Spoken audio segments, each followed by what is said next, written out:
Dude, I just saw that you landed. I've got Spurs tickets tonight. You want to come sit courtside with me? I remember that you said that. I was like, oh crap. Yeah, I absolutely do. There's so many opportunities that can be presented if you guys just like share your story, share what you're doing, and people come out of the woodwork. The Billy Motel acquisition is a masterclass in its own of deal finding and making process. The purchase price was $854,000 purchase price for the motel and the restaurant. Well, it's not for sale, but you heard the Billy Motel is. From the time I called the local bank to the time I got a commitment letter was 2 weeks. They were very supportive and were willing to provide the 20% down payment assistance. And that, ladies and gentlemen, is how you get a $0 down, almost $1 million property, plus construction and renovation. All right. Welcome back to another episode of the Action Academy podcast. Today, ladies and gentlemen, we are doing a new segment where we are going into a specific deep dive of a deal.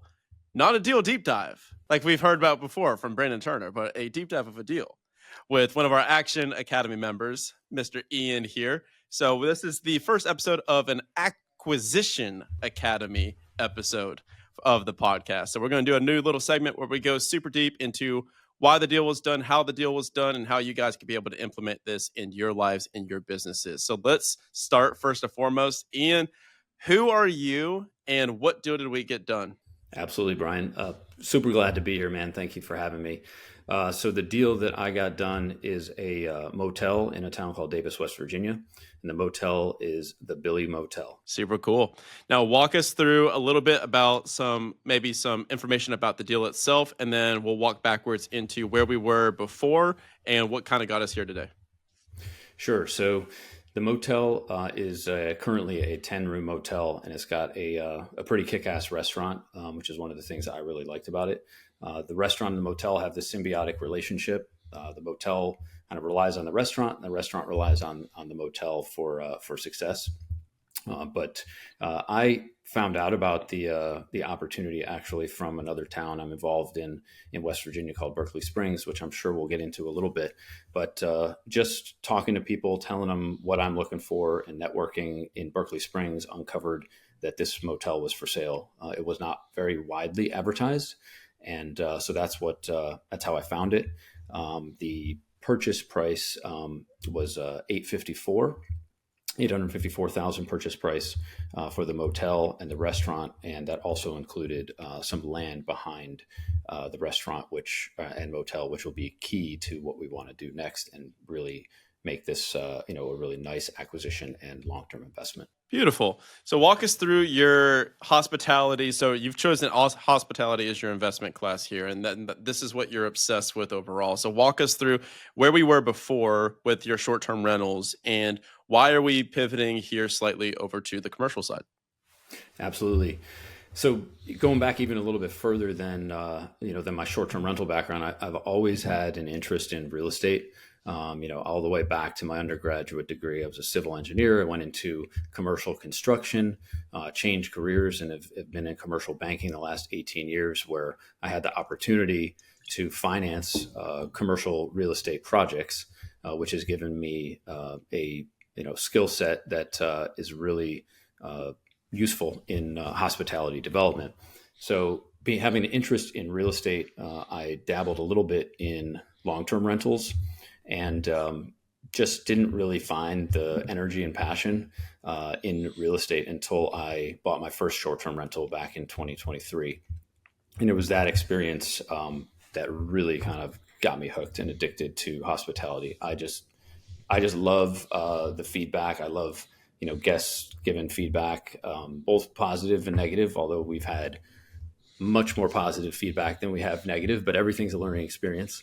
But, I don't know. I still read all the reviews, and just being able to design a space and an experience for a guest to make memories, it just means so much to me. And maybe it's because I value that myself with, my whole life, and now with my family, being able to create memories and do that for others is just kind of really where it's all about. So I got into short-term rentals for that reason. And have now, unlocked the power of the commercial side of hospitality, and made a pretty quick pivot back, just from 2023 to now to what I'm interested in doing in the future, is basically developing kind of ground up micro resorts, which I'm doing in Berkeley Springs, as well as buying roadside motels from operators that have owned them for a while and just need that next boost. I think there's a real resurgence in kind of the roadside motel, but it's not going to be your parents' roadside motel. It's going to be something really cool that that everybody wants to go to in the area. That's what we're doing with the Billy Motel. Beautiful. Can you explain to somebody that's listening to this and they say, Ian, that's sick. I have a few short-term rentals myself, or maybe I have a few long-term rentals myself. Can you explain how wealth building and how the economic models work between single family versus commercial? When somebody joins commercial and starts investing in commercial rather than single family, it's a completely different valuation method. Like, what are the pros? Why is this kind of the path that you see for most people? Absolutely. The single family model is a great place to start, and it's a great place to start if you think you're interested in hospitality, but don't know for sure, because it's a little more accessible to most people. And part of the reason is like you said, the way that single family residential real estate is valued versus a hospitality asset, which is valued obviously on a commercial basis. So single family homes are valued based primarily on resale value, so comparable resale value.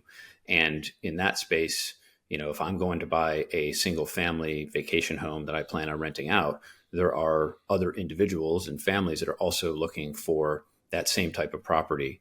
And the value is based primarily on what is sold recently. Whereas on the commercial side, the value is based on the business primarily. So it's based on cash flow, it's based on the net operating income, and a cap rate, which determines your value. Whereas then, back to the single family, it's very difficult to increase the value and increase your wealth in a single family home, because you can have a very profitable single family home, but if you go to sell it, it's still only going to sell based on comparable resale. You don't really get credit for all of that time and energy and effort you put into making it a profitable single family home. Whereas on the commercial side, you do get that credit in the form of higher NOI and therefore a higher valuation if you were to sell. Yeah, and I can point to this specifically when I was doing co-living, because I remember when I bought my second co-living property, it was next to this newly renovated one, and it was super nice.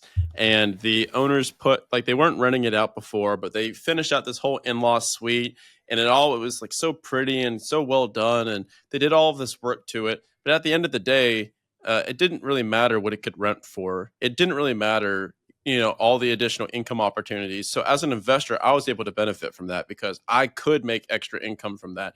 But what we pointed to when they were trying to price their house and we got a $30,000 reduction was the house is down the street. And so while this one was very obviously positioned for maximized income and NOI, that's not what the market cared about. It's, if somebody fire sells in your neighborhood from a divorce, death, divorce, and distress, that's going to drive down all of the home prices in your neighborhood. So that's why after that, and I realized the math, I was like, man, all roads really lead to commercial real estate for true wealth building, because it's just, if you take an NOI of $100,000 and you add an extra 100,000 or 200,000 to it, like you're seeing a dramatic difference in your wealth creation from that. Maybe before we get into the motel, a question that I get all the time is, how do you scale with short-term rentals? And I haven't yet found an answer. I like short-term rentals. I think they're amazing. They print out cash. The issue is I haven't found a way to really scale the asset outside of just kind of like the revenue snowball. Like you get a short-term rental, it just prints out more revenue. You take that revenue, you reinvest it back into another short-term rental. You kind of do that once or twice a year. That's how I've seen the top investors in the space kind of do it. Is there any other way to scale that, or do you think it's better positioned for people to just kind of make the leap into commercial hospitality? To scale short-term rentals, I mean, there's one path that's ownership. So owning your own properties. And for me, I still want to buy more short-term rentals, but it's not because I'm trying to scale a short-term rental business necessarily. I just want to have places that I own, eventually all over the world that I can call my own and go to visit. But that kind of scaling is a much more slow process, like a much slower process. You can't, unless you have a ton of capital at your side, you can't just go out and continue to buy individual single family homes to operate as short-term rentals. So that's a slow growth, owning your own properties. You could scale faster if you manage others. And so if you're into short-term rentals and you've done a good job managing 1, 2, 3 of your own, you're probably set up pretty nicely to have a property management business. That's actually something I'm doing without really trying, just because I have now 4 properties that I manage myself, 3 that I own and 1 that I manage on a contract for somebody else. I'm about to sign up 3 more and potentially a 4th. And, once you build the systems and processes to manage your own house or 2 or 3, you can really get to, a dozen or so without adding much in the way of expenses and team, and people to your team. Mm-hmm. So that's one way to do it a little bit faster. You could also go out and buy a property management business as well. But, larger scale property management is a tough business to be in. It's one of the reasons that, the larger property management businesses typically start to get poor reviews. It's just difficult to scale to large size as a property management company and keep an eye on quality. It's one reason I don't want to be a big property manager. I just want to manage, homes that make more than $100,000 a year minimum in annual revenue and do it really well and have high quality guests. And for me, that's the best way to do it. But if you really love short-term rentals, then, property management could be something that's good for you. Beautiful. So walk us through the deal finding process of this motel. So I know it was a lot of local networking. Talk about the importance of local networking. What does that look like? And what can somebody that's listening to this podcast implement in their life and business today to help better their chances of getting their next property? Yeah, the Billy Motel acquisition is a masterclass in its own of the deal finding and making process. Mainly in networking. And, one thing I've learned is being a part of Action Academy, especially, is just tell your story, talk to people. And so I was, I'm always doing that wherever I am in any town I'm in, whether it's a new town I'm looking to invest in or the ones I already have properties in. I'm talking to the business owners. I'm talking to the shopkeepers. I'm going to the bar. I'm finding out who owns the bar, asking them if they need help with something. And that's exactly how I found the Billy Motel. I was talking to a shopkeeper who also happens to be a short-term rental host in the Berkeley Springs area. And I made a kind of flippant comment to him about an interest in buying the hotel that's right in Berkeley Springs if it ever came for sale.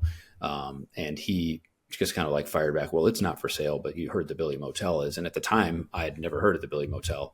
And so he tipped me off to it. And I actually asked him, why wasn't he buying it? And he just said he didn't have the time or the capital. And I said, well, I could probably, thinking to myself, like, if I like it, I'll find the time and the capital. So I went and looked at it.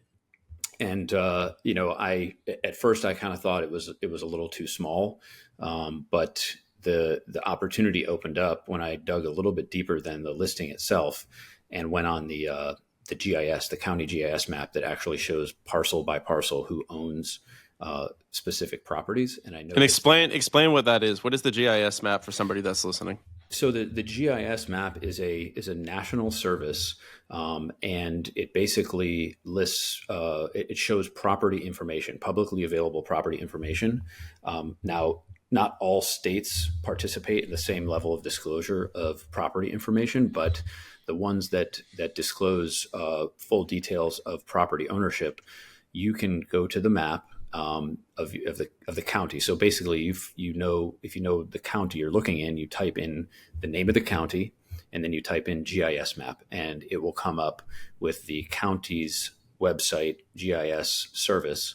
And then you can drill down to the specific parcels and addresses and it will show you the exact lot size with the number of acres. It'll show you other details. It can even be down to like the covenants or restrictions on a property if there's been anything filed with the county. But in this case, I was specifically looking to see who owned property around the Billy Motel, and I found that the owner of the Billy Motel also owned the property behind, which has a fairly sizable residential home on it today.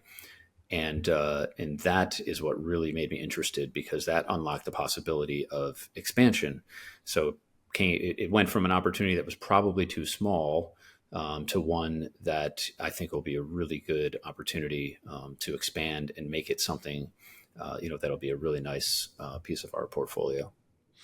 I think that people overcomplicate their acquisition metrics and stress about them unnecessarily, when really just talking about what you're doing will literally be it. I can't tell you how many times that I've just said, this is what I want, this is what I want, this is what I want. And you just tell everyone. That's why I don't understand people that say, oh, I want to keep it. You got to keep it to the chest till you get it done, because people are going to try to crap on it. I'm like, dude, how are you going to have anybody help you if you don't say it? An example of this outside of real estate is I used to say all the time, like I had a couple of friends that I saw that had, like, they were sitting courtside at NBA games. I was like, dude, that's on my bucket list, like to sit courtside at an NBA game. And they were like, oh, dude, yeah, that's super cool. Yeah, I enjoy my tickets. And then one day, like, because I just kept mentioning it over and over and over again. And then one day I landed in Austin, Texas, and my friend said, hey, dude, I just saw that you landed. I've got Spurs tickets tonight. You want to come sit courtside with me? I remember that you said that. I was like, oh, crap. Yeah, I absolutely do. And it's like, there's so many opportunities that can be presented if you guys just like share your story, share what you're doing, and people come out of the woodwork.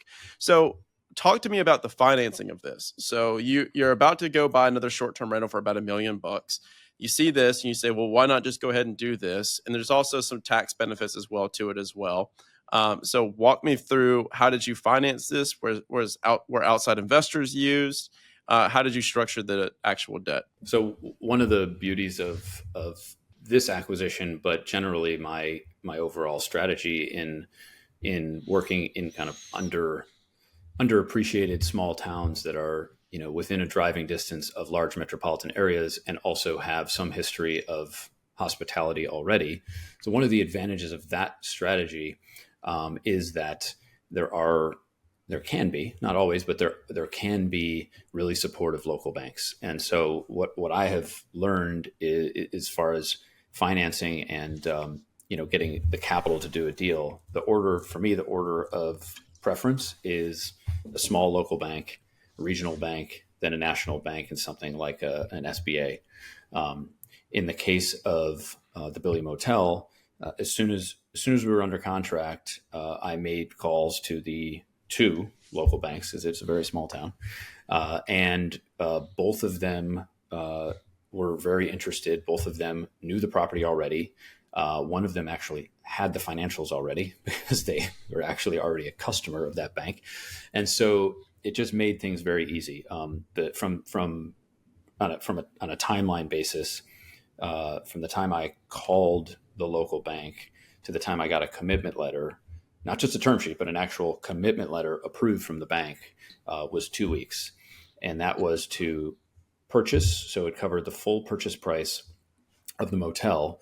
But it also gave us an extra $105,000 to do some interior renovations to the rooms that needed to be finished. So the former owner had renovated 3 of the 10 bathrooms, and the other 7 are original from the 1970s.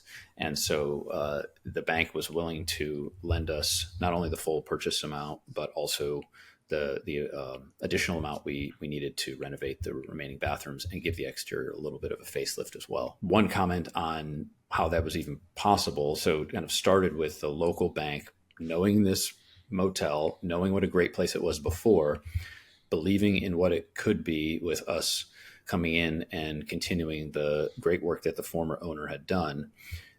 In addition to that, again, back to networking and talking to people, I just started talking to everybody I could in the town And one person who was asking me about the purchase and if I needed any, help, once they believed in me and our team as the right folks to become part of this small town, like people just line up to try and help, which is really, really neat.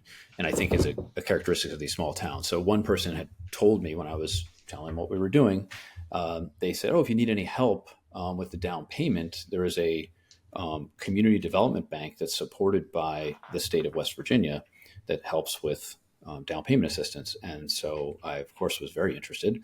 I called them, and they also knew the motel, said that they come to the restaurant all the time. I don't know if that's a conflict of interest, but they don't get free drinks, so maybe it's not. But they're paying customers.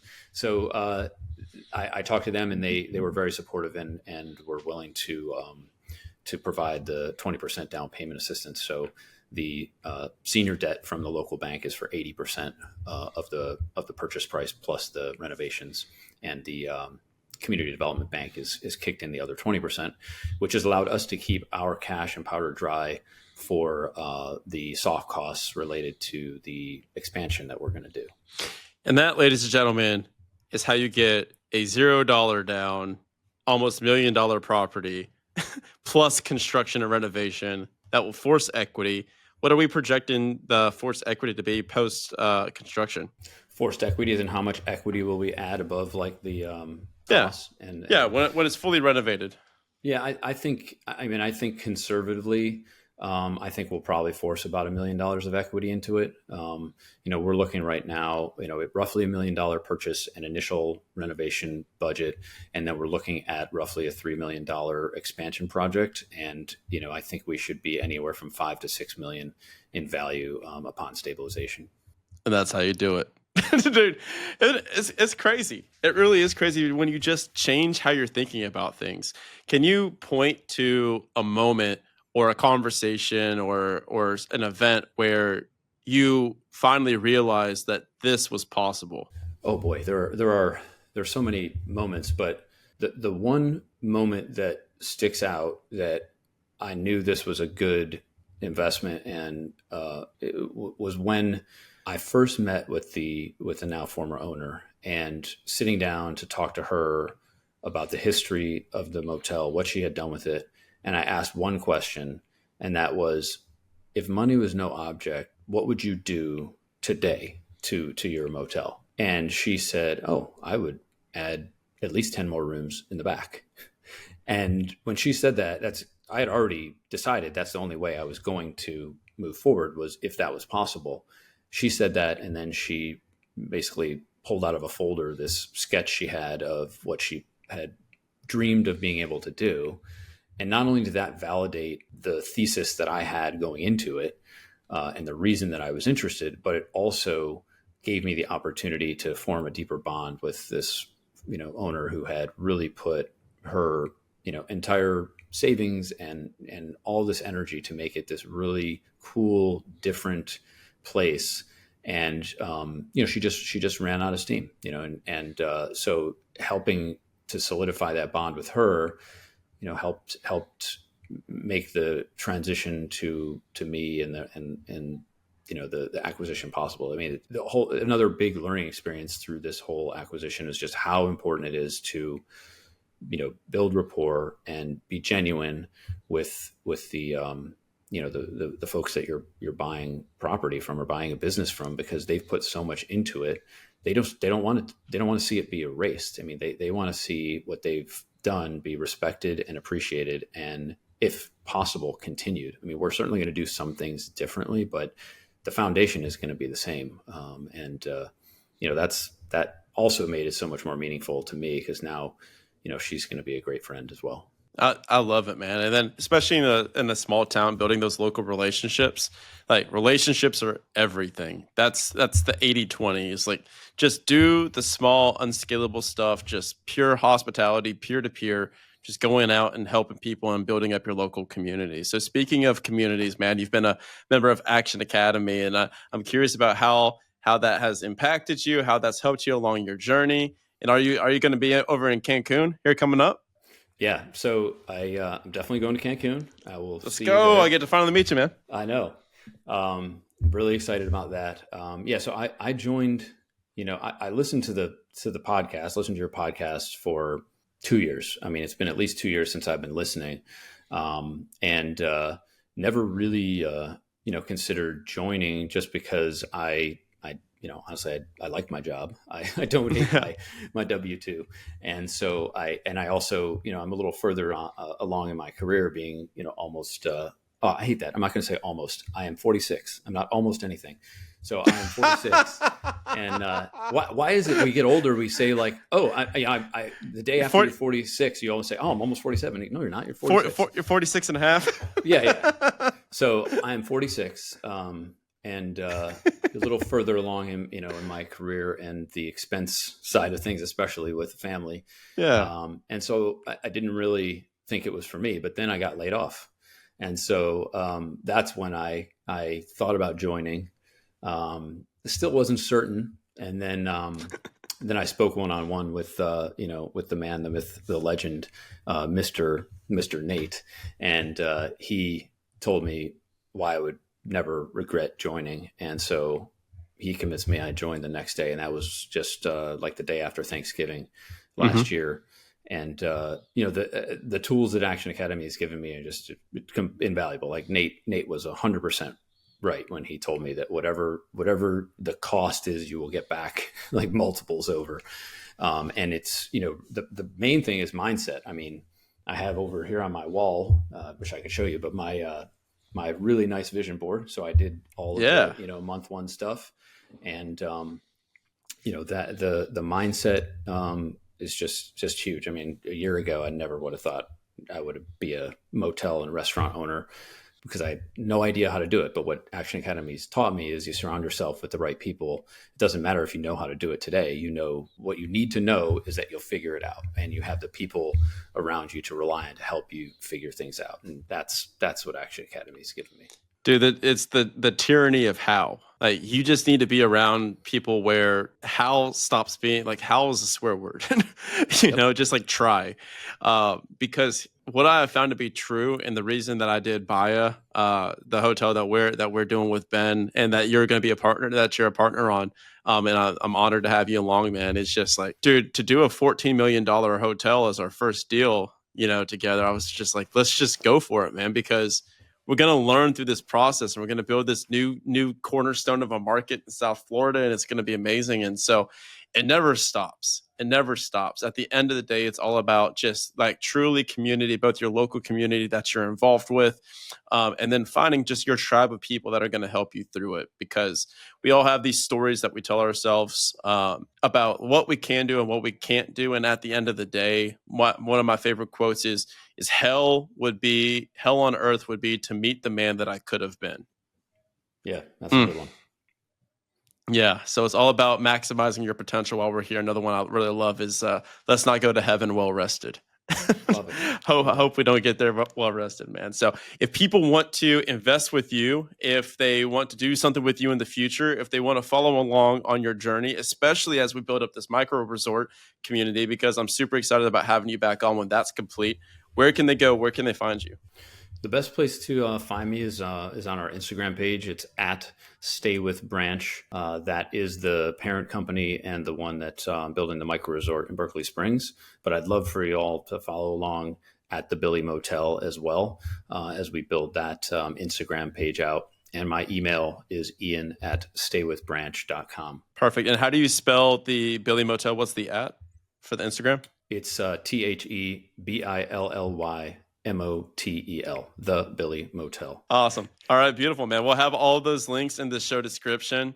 And if you could leave everybody with one last closing piece of advice, what would you leave them with? Before I leave them with a piece of advice, I wanted hopefully make Action Academy podcast history. I don't know, you tell me. But I have two brands, and since I'll see you in a couple of weeks in Cancun, this is the Branch brand. I was going to bring this for you. It's freaking sick. Yeah, I saw it in the email signature. What do we got here? This is our boom Billy Motel shirt. So if you tell me your size, I'm hoping I can be the first one to convince you to wear my company swag at some point. So those are going to be for you in a couple of weeks. Done. Large, baby. Let's freaking go. Bring Large? it. Yeah, bring it to Cancun. We'll rock it. Gotcha. Let's go, Um, dude. yeah, Oh my God, man. I love watching you win. Love watching you thrive. Everybody, please go follow the Billy Motel on Instagram. Follow Ian at Stay With Branch, correct? that's right. Yep. Follow him on Instagram. He put his email there. We'll put it in the show description as well. Guys, don't blow up Ian with random stuff. Come up with very good, structured questions. If you're going to reach out well and see if you can add him to y'all's community as well. Ian, thanks so much for being you, man. Thanks so much for being active in the community and being such an added value to everyone else that you meet, man. And love having you on the show, man. Long Thanks time for having coming. me, Brian. Thanks for having me. This is great. Let's go. It's been Ian and Brian with the Action Academy podcast after 2.5 years. Signing off.